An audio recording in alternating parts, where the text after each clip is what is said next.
The galactic consensus had a saying, "Never wake a sleeping predator."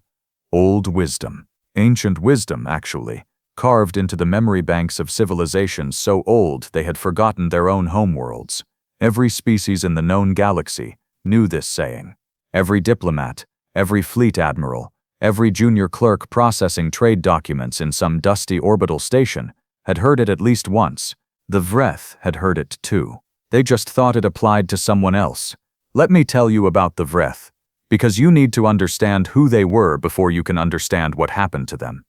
The Vreth were, by any reasonable standard, terrifying. 8 limbs, exoskeletal armor that could deflect low-caliber weapons fire naturally. A hive-mind communication system that allowed their fleet commanders to coordinate 10,000 ships as if they were fingers on a single hand.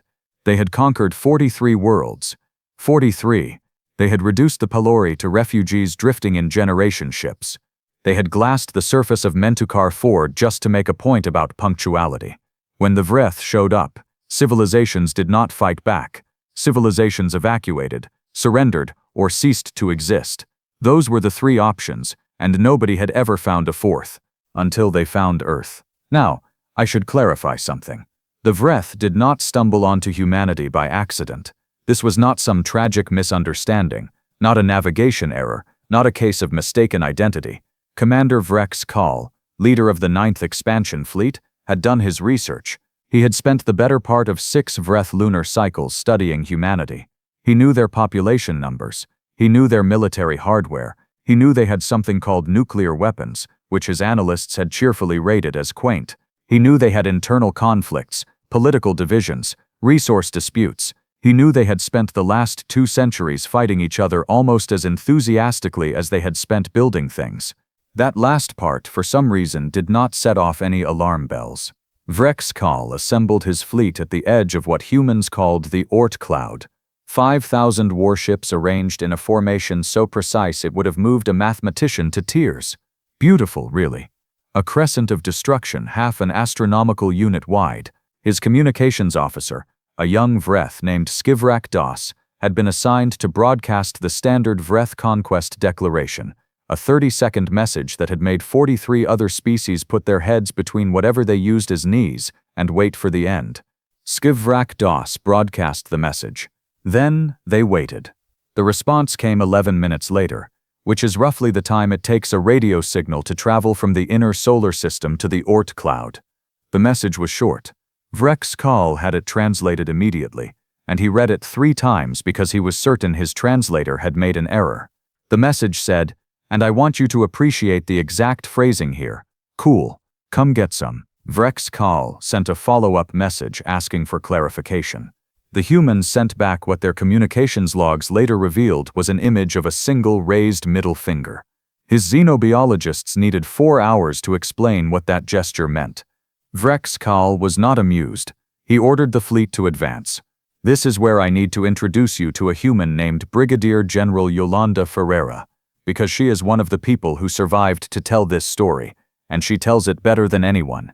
At the time of the Vreth advance, Yolanda was sitting in the Unified Earth Defense Command bunker, buried under what used to be the Swiss Alps, watching 5,000 red dots crawl toward her planet on the largest tactical display she had ever seen.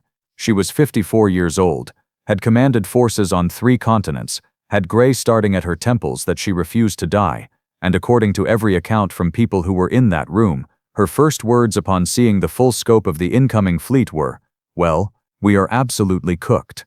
Then she picked up her coffee, drank half of it, and started giving orders.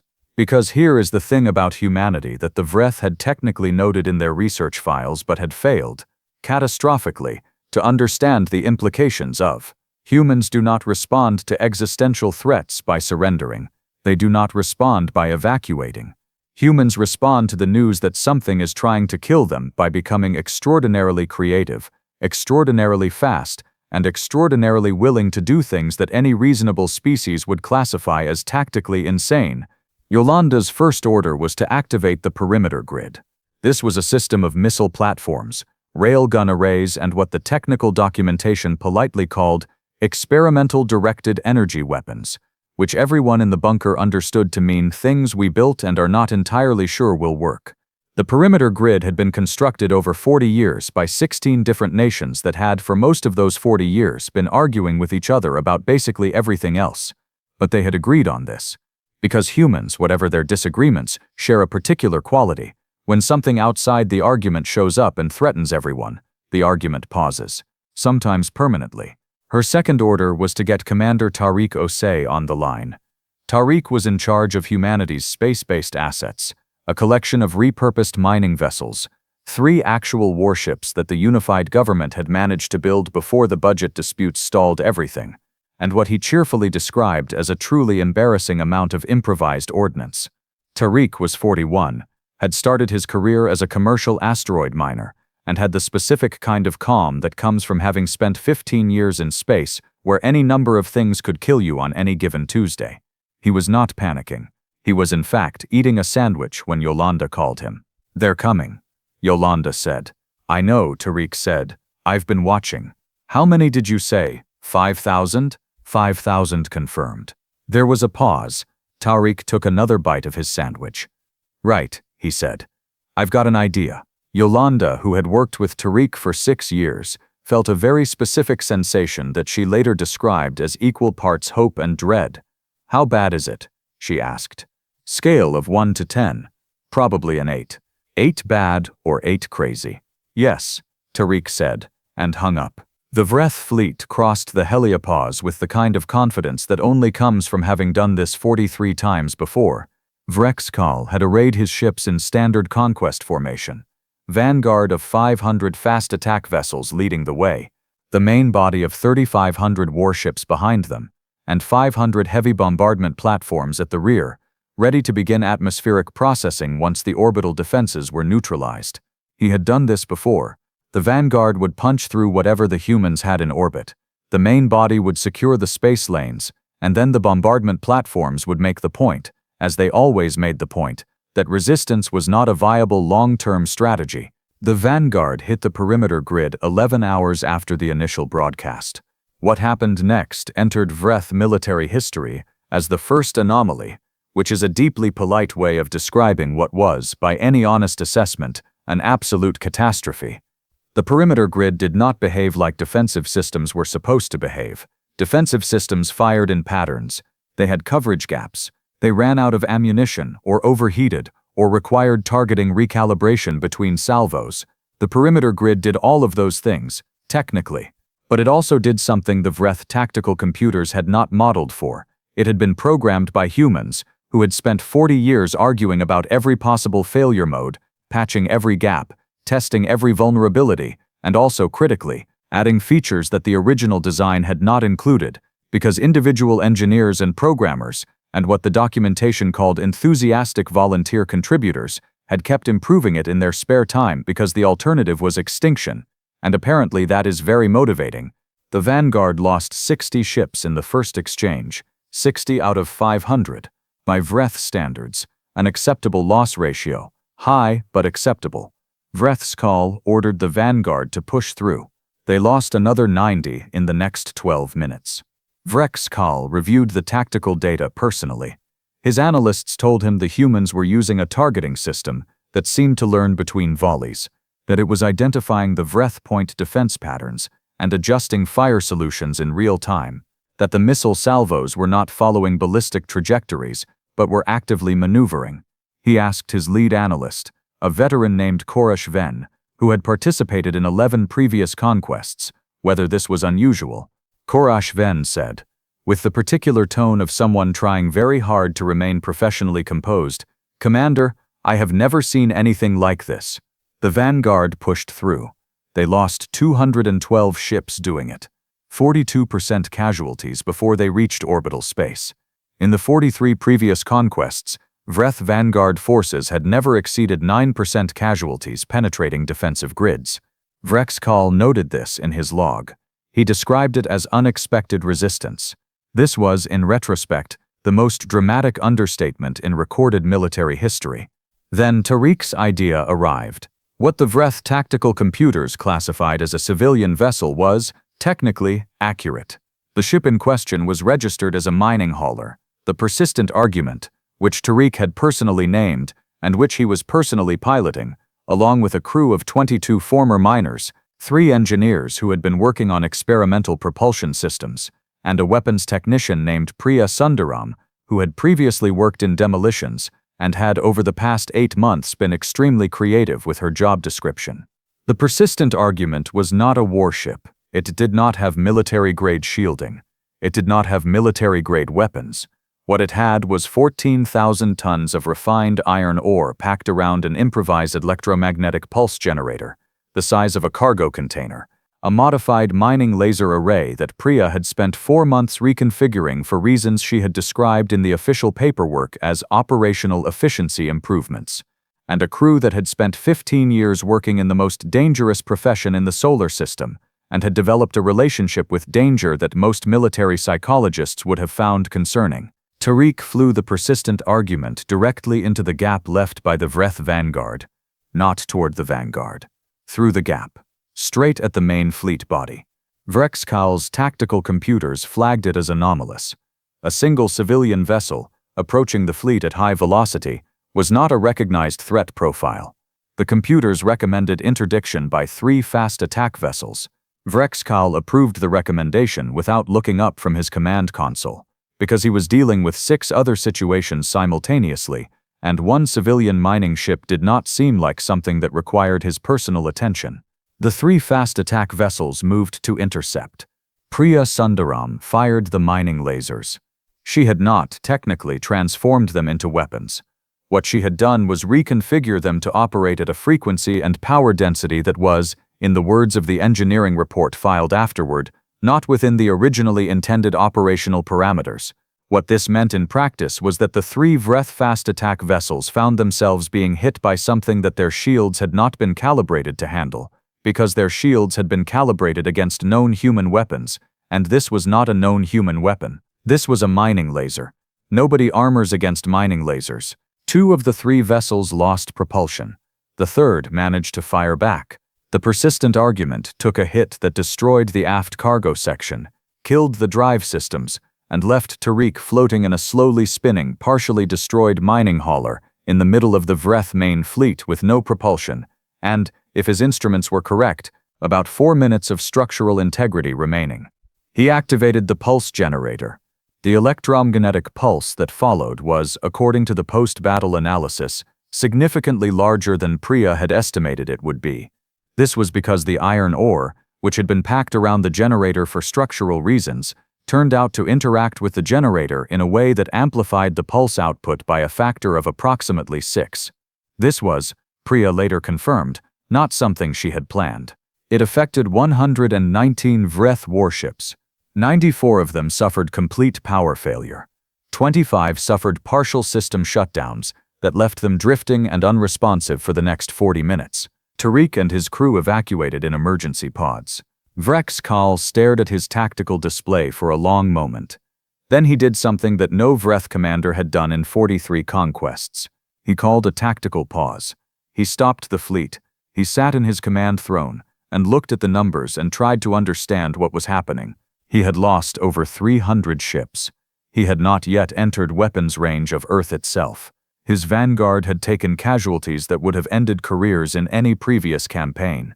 A single civilian vessel had taken out over 100 of his warships, and the humans, according to his communication monitors, were still broadcasting on their military channels, coordinated, calm, actively discussing what they were going to do next, not panicking, planning.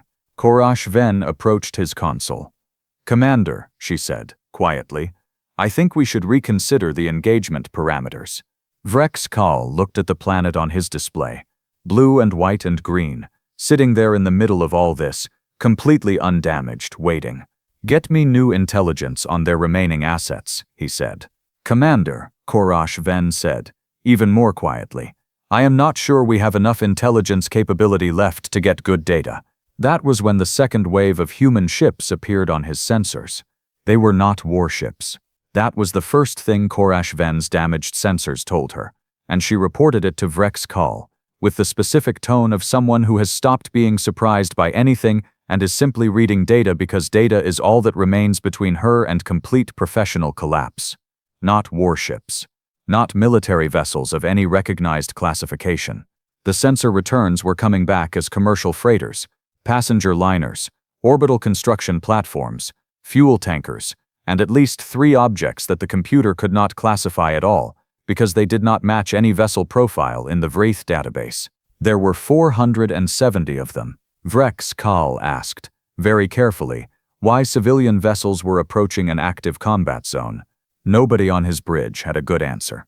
The answer, as it turned out, was a human named Esperanza Mutombo, who was 67 years old, had spent 40 years running a commercial shipping cooperative, and had called an emergency shareholders meeting approximately 6 hours after the Vreth fleet was detected crossing the heliopause.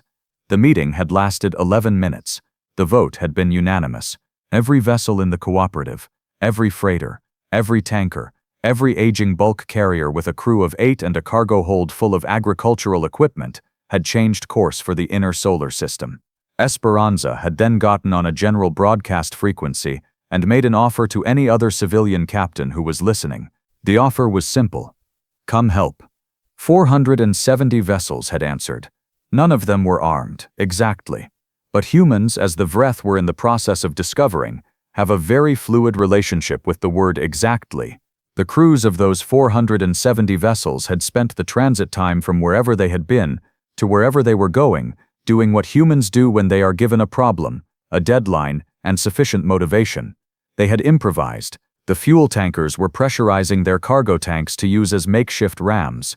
The construction platforms had repurposed their welding arrays, which had a certain philosophical similarity to what Priya Sundaram had done with the mining lasers. The bulk carriers had, in several cases, simply packed their cargo holds with debris and built crude mass drivers out of their loading systems, because if you are a species that solved basic engineering problems before you developed writing, throwing rocks at things is essentially instinct. Yolanda Ferreira, watching this develop from the bunker, said 3 words into her coffee mug that the official record does not include. Then she started coordinating, because here was the thing nobody had fully planned for, and nobody had failed to plan for either, which is a very human way for something to work. The civilian fleet had not been ordered into action. There was no regulation, no treaty provision, no military doctrine that covered what Esperanza Mutombo had done. What there was, instead, was a species that had looked at a 5,000-ship invasion fleet and had individually, separately, without coordination, made the same decision, that the planet down there was theirs, that the people on it were theirs, that if something was coming to take it away, then every person capable of pointing anything at that something had an obligation to point it. Vrex Kahl watched 470 civilian vessels integrate themselves into the battle space with a fluidity that his tactical computer described as inconsistent with non-military assets. The computer was correct. It was inconsistent. It was also, he was beginning to understand, entirely consistent with humans, because humans did not have a clean line between military and civilian, the way the Vreth did. Every miner who had spent years learning how to move heavy equipment through 3-dimensional space in zero gravity was, functionally, a pilot. Every engineer who had built something under pressure was, functionally, a weapons designer. Every captain who had navigated through asteroid fields and solar weather events was, functionally, a combat navigator. The Vreth had invaded a planet where the entire population was, to varying degrees, dangerous. This had not appeared anywhere in the pre-invasion analysis. Commander Vrex Kahl made a decision that his career had not prepared him for. He split the fleet. He sent 2,500 ships to engage the incoming civilian vessels and hold them at range, while the remaining 2,500 continued the push toward Earth. It was tactically sound. Divide the threats, neutralize the easier target, complete the primary objective. He had done variations of this maneuver at least a dozen times before. What he had not done in any of those previous campaigns was perform this maneuver against humans, which meant he had not previously experienced the specific tactical phenomenon that Earth's military analysts would later name the converging chaos principle, though they eventually changed that to the converging adaptation principle after someone pointed out that chaos implied randomness and what the humans were doing was not random at all. Yolanda Ferreira saw the fleet split the moment it happened. She had been waiting for it. She had in fact been quietly hoping for it, which tells you something about how her mind worked. She immediately redirected 30% of the perimeter grid assets to create a channeling effect, pushing the Vreth advance element into a specific approach corridor. Her tactical team spent 40 seconds arguing about whether this was smart. Then they spent the next 4 minutes implementing it because Yolanda had a tone of voice that ended arguments quickly. The corridor she funneled the Vreth advance element into was the one that happened to pass through the debris field that used to be Tariq's persistent argument, plus approximately 200 other pieces of wreckage from the earlier engagement, plus 17 autonomous mine clusters that had been deployed in the previous 6 hours by a crew of engineers aboard a vessel called the Stubborn Optimism, whose captain, a young woman named Deka Hirsi, had been running on caffeine and personal conviction for the better part of 2 days. Deka was 29. She had been the youngest captain in Esperanza's cooperative before the invasion. She had volunteered for the mine deployment mission because, in her own words, someone had to and she was there. The Stubborn Optimism had taken 3 hits from Vreth long-range fire during the deployment and was currently running on 2 of its 4 drives, which Deka had addressed by redistributing the engine load in a configuration that her chief engineer Bolade Winthrop had described as probably fine, with exactly the energy of someone who was not certain it was probably fine. The Vreth advance element entered the corridor. The mines were not sophisticated. They were not high technology. They were essentially large containers of explosive material with proximity triggers, which is a weapons concept so old that humans had been using versions of it since before they had electricity. But there were a lot of them, and they were in a corridor that 2,500 Vreth warships were now packed into because the perimeter grid was pushing them from both sides. Vrek's call lost 400 ships in 9 minutes. He pulled the advance element back. He had to. The loss rate was unsustainable. He pulled them back and reformed and took stock of what he had, which was, by this point, significantly less than what he had started with. His fleet had entered this engagement with 5,000 ships. He currently had operational control of approximately 3,000, with another 200 in various states of damage ranging from probably repairable to please stop calling this a ship. The civilian vessels were still coming, harassing his flanks, drawing off his fast attack elements, being difficult in the specific way that things are difficult when they are not following any doctrine you have ever encountered and are apparently making decisions based on personal initiative rather than a command structure you can decapitate. He called Korash Ven to his console. "Give me an honest assessment," he said. Korash Ven had been in Vreth military service for 30 years. She had participated in conquests. She had watched civilizations fall. She was not someone who delivered bad news easily, but she delivered it accurately, because she had lived long enough to understand that accurate bad news is more valuable than comfortable illusions. "Commander," she said, "I believe we have made an error." Vrek's call said nothing. He looked at the planet on his display. The pre-invasion analysis, Korash Ven continued, modeled their military assets correctly. Their civilian population's capacity for organized resistance was not modeled. Their ability to adapt weapons systems in real time was not modeled. She paused, searching for the right word. Their willingness to accept casualties in order to inflict casualties was not modeled. We treated them as a species with military capability. They appear to be a species that is entirely military capability. The distinction is significant, Vrek's call said. Is significant, she agreed. What happened over the next 4 hours was not a battle in any classical sense. It was something that Earth's military historians would spend decades arguing about how to categorize. Vrek's call attempted 3 more advance elements, each configured differently, each trying to find a gap in the human response. Yolanda Ferreira countered all 3, twice using methods that her own officers had initially objected to on the grounds that they were tactically irregular, which Yolanda had addressed both times, with a look that her staff had learned to interpret as meaning, "I know, do it anyway." The civilian fleet, under Esperanza Mutombo's coordination, had by this point developed a rotating harassment pattern that kept a third of Rexcall's warships occupied at any given time, simply managing the threat they represented. The civilian vessels took terrible losses. Esperanza lost 31 ships. Deka Hirsi lost the Stubborn Optimism to a direct hit that she and Boled Winthrop survived by approximately 12 meters, and a pressure door that held when it probably should not have. Every ship that was destroyed was replaced in the rotation by another, because Esperanza had kept reserves, and because 3 more civilian vessels had arrived from the outer system during the fighting, which was the kind of detail that keeps military strategists awake at night. Vrex Kal sat in his command throne and did the arithmetic. He had approximately 2,800 functional ships. He had lost casualties at a rate that, if it continued, would leave him without a fleet in another 6 hours. He had not reached Earth's atmosphere. He had not neutralized the orbital defenses. He had not come close to achieving any of his operational objectives. His fleet, the most powerful instrument of conquest that the Vreth expansion fleet had ever assembled, was being ground down by a species that was throwing mining lasers and cargo ships and improvised explosives at him, and somehow making it work.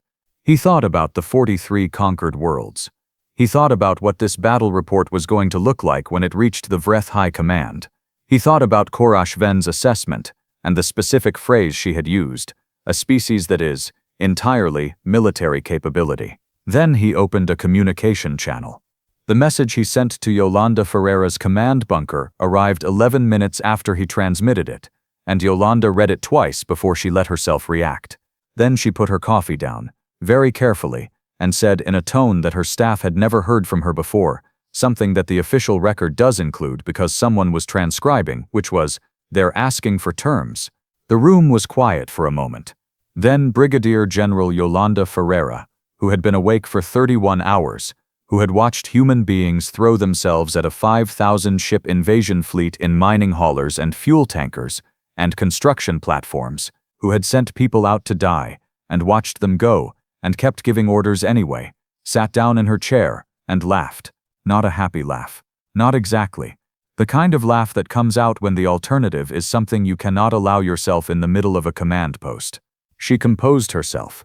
She drafted a response. The ceasefire terms that humanity offered the Vreth 9th Expansion Fleet were, by the standards of interstellar diplomacy, remarkably specific. The Vreth would withdraw their remaining vessels to a distance beyond the heliopause. They would transmit complete data on the 43 conquered species, specifically their current locations and conditions. They would broadcast on the standard galactic consensus frequencies a full account of what had happened here, without editorial adjustment, and they would carry a message back to Vreth High Command, in whatever format they chose, which stated simply that Earth was not available for conquest. Vrex Kal accepted all 4 conditions within the hour. He spent the transit time back to the heliopause composing his report. Korash Ven helped him draft it. They went through several versions. The final version was factual and complete, and used the word unprecedented 14 times, which was about 12 more times than any previous Vreth military report had required. The withdrawal took 2 days. Yolanda watched every ship leave on her tactical display, and she did not leave the command post until the last Vreth vessel cleared the outer sensor boundary.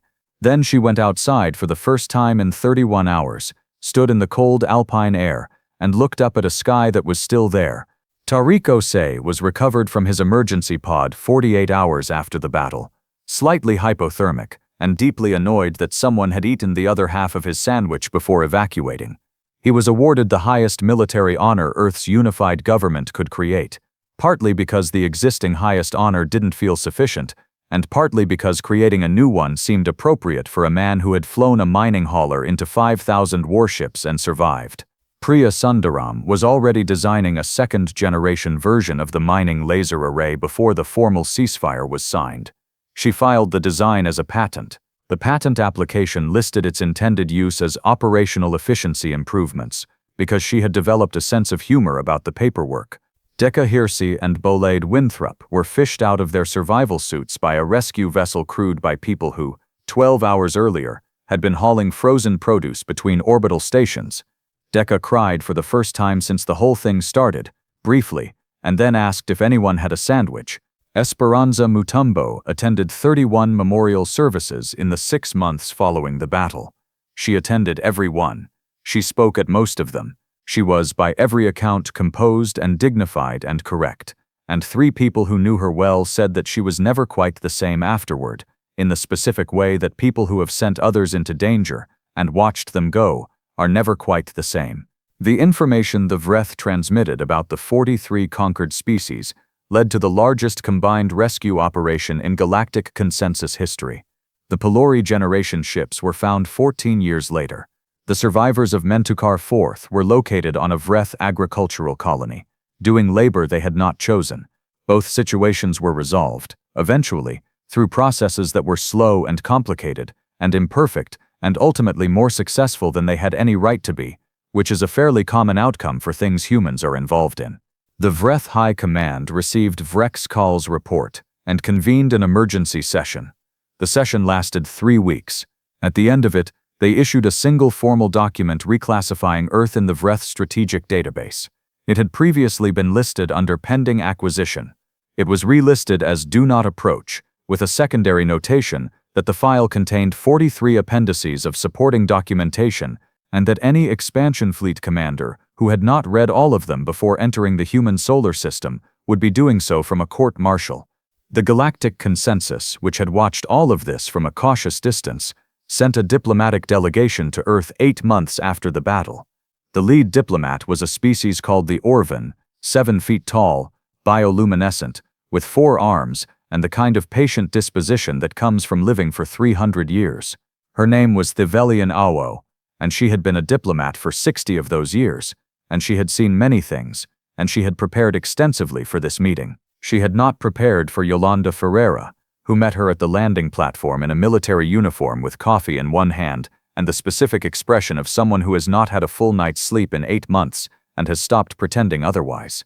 Thivelian Ao delivered her prepared remarks about interspecies cooperation and galactic community, and the importance of formal diplomatic ties between Earth and the Consensus. Yolanda listened to all of it. Then she said, "We want information on every species the Vreth have conquered, everything you have, and we want a seat at whatever table decides what happens to them."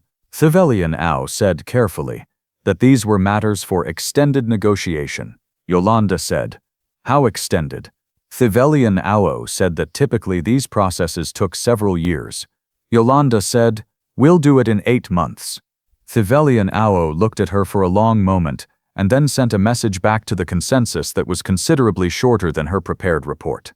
It said, essentially, that humans were going to be interesting to work with, and that whoever had filed the pre-contact analysis describing them as a moderately developed mid-tier civilization should probably consider a different career. The message was received, the career change was eventually made, and Earth, which had been asleep as far as the galaxy was concerned, woke up. The galaxy had been warned, of course. The saying was old, ancient. Every civilization knew it. Never wake a sleeping predator. Some lessons apparently need to be taught more than once.